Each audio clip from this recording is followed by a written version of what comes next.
ఒకటే తెలంగాణ ప్రజలు మొత్తం కూడా ఒకటే విషయం అర్థం చేసుకోవాలి. ఈ లారీలు ఓవర్లోడ్ పోతా ఉన్నాయి. ఇవి వే బిల్లు లేకుండా ఒక లారీ పోవచ్చా? వితౌట్ వే బిల్స్ లారీ పోతున్నాయి అంటే మీరు అర్థం చేసుకోండి. అది ఎన్ని టన్నులు ఉన్నాయంటే 75-80 టన్నులు ఉన్నాయా, 100 టన్నులు ఉన్నాయా మాకు తెలియదు. ఎందుకంటే వే బ్రిడ్జ్ చూపిస్తలేదు.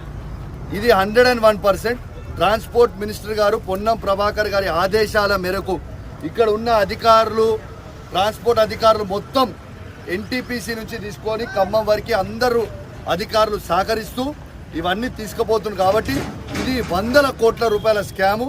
డైలీ ట్రాన్స్పోర్ట్ మినిస్టర్ గారికి 50 లక్షల రూపాయలు దీని మీద అందుతున్నాయని చెప్పి నేను ఆధారాలతో సహా లైవ్గా చూపిస్తా ఉన్నాను.